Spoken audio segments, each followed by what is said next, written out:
Hey guys, welcome back. So we're getting back into Avengers Assemble for part 5 with what is also Avengers Forever issue 13. And with this one, we're going to talk about what happened to Old Man Phoenix, as well as the origin of the Dark Phoenix, whose identity was revealed in Avengers Volume 8 issue 64. So with that said, let's get into it. But first, if you're new to the channel, be sure to subscribe to catch your spills every week. And don't forget to hit that bell up top to get all notifications so we can squad up in the comments for the first hour. Alright, so recently with us getting the return of Old Man Phoenix at Infinity's End, his surprise return left us with quite a bit of catching up to do. Cause we knew eventually that he was gonna show up, but the story of how he was dismembered and scattered in every direction, that part has been a mystery since Avengers Forever issue 4, and it's a mystery that's been lingering until now. Cause we find out eons in the future where he came from, Old Man Phoenix was paid a visit by someone who's been a friend and a foe of his for billions of years. And when we find him here suffering from multiple shots that came from a very special weapon that we'll talk more about in a little bit, we see him speaking to the shooter, telling her that they've done this song and dance so many times over the years that he can't even remember when they first met, but she tells him that she remembers everything. As we look up and discover that it's Mystique, who first reminds Old Man Phoenix about when they first met in Mexico 1921, which is a callback to Wolverine issue 62, which was also written by Jason Aaron. And she reminds him of how the two of them were tied to a post facing a firing squad, but I can't help that every time I think of this issue, there's a few moments of dialogue that just had me like, really, Jason Aaron? Like how they were blindfolded and Logan's asking why she's here, and Mystique was like, I was born with the wrong color skin, and Logan was like, you're black? Which was a conversation that would pop up on the internet, through Reddit threads and Twitter time and time again. But if we're honest, that's one of many wild moments in that issue, let alone that series, that had people looking at Logan a little crazy. But nonetheless, in the far future, Mystique tells Old Man Phoenix that she's hated him because they're so much alike, cause somehow the world would always serve him lemonade and leave her holding the lemons. But now he doesn't have to worry about them doing this dance anymore, cause after this they'll never have to kill each other again. And with Mystique saying this, she shoots Old Man Phoenix another time with the Phoenix gun, which is yet another Jason Aaron callback to himself, with the Phoenix gun originally appearing in Astonishing Spider-Man and Wolverine issue 2 back in 2010. With it being a gun that was created by Beast that can fire single rounds of the Phoenix Force. And at the time we were told that whoever fired this weapon would be completely destroyed as well, with the bullets being powerful enough to completely blow up a planet. Which was why at the time when we saw Spider-Man getting ready to use it, Logan knocked him out and took it from him, while saying that it ought to be him squeezing the trigger. But since then, the Phoenix gun itself has been destroyed. And much like how now we're dealing with a different Doom the Living Planet amongst a number of other variants who we've seen killed in previous stories, my guess is the Phoenix gun that Mystique is using is likely an alternate version that has also harvested the power of the one and only Phoenix.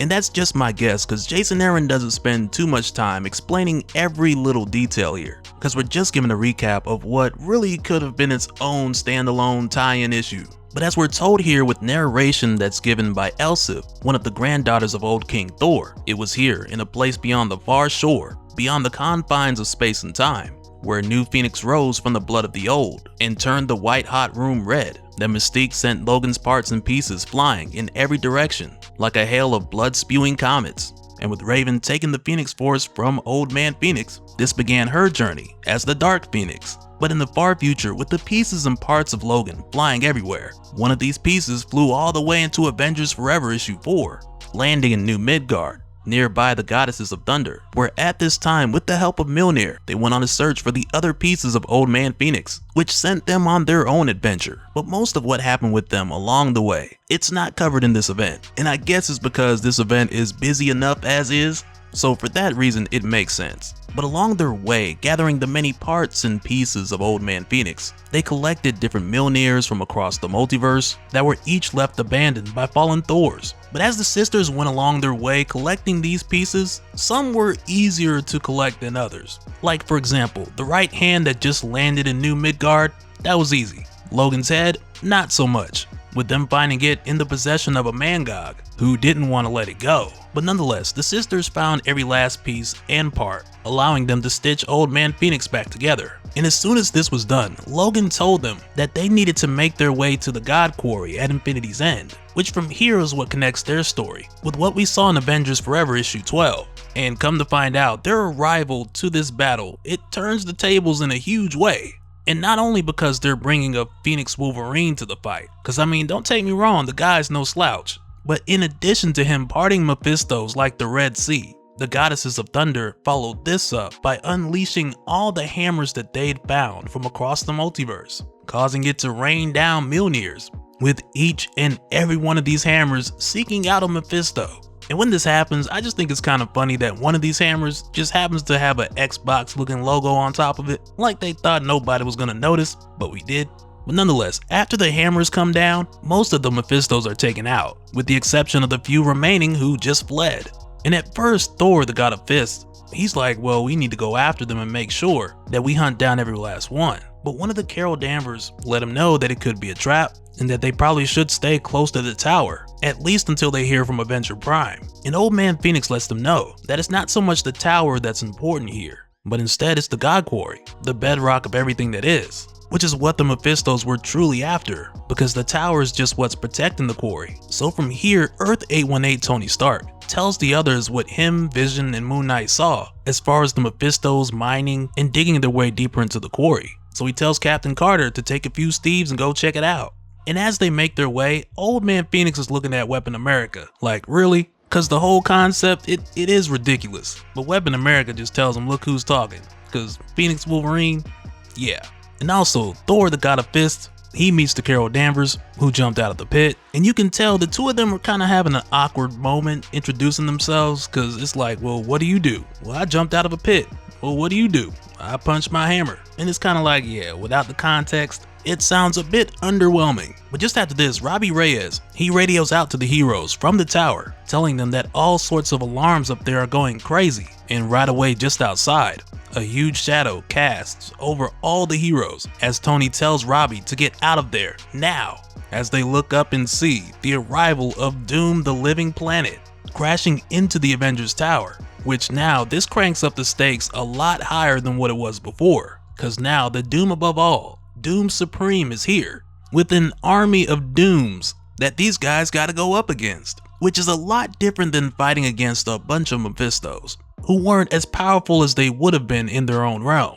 Cause with Doom Supreme here, he's a powerful sorcerer, and that's something that the heroes are lacking sorely on their end. And they see this right away when Star Panther and Old Man Phoenix go after Doom Supreme as he whips up a spell, cause they're not even able to touch him with him being protected in his magic barrier that neither one of them can get through. And Old Man Phoenix calls this out. He tells them, we're dealing with a Sorcerer Supreme, and we're gonna need a wizard of our own to get through this.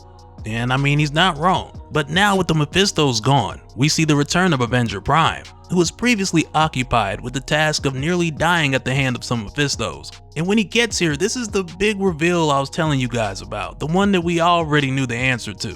Cause when he shows up, 818 Tony is like, oh, so this is Avenger Prime. And Avenger Prime is like, yes indeed, Tony Stark. For in all the many universes, one thing is always constant. You cannot have the Avengers without a Loki to bring them together. As Elsif just looks at him and says, oh hell no. But now that we've got this reveal, after this we get into the origin of Avenger Prime, which then brings us back to more of the fight that leads us right into the conclusion. So stay tuned, cause it's only gonna get crazier.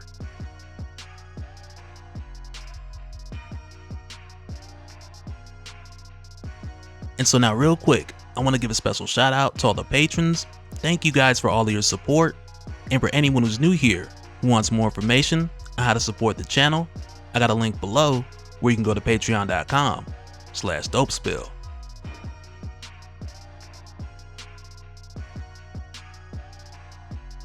But that'll do it for this one, guys. Let me know your thoughts down in the comments below, and we'll do it again on the next one. Alright, later.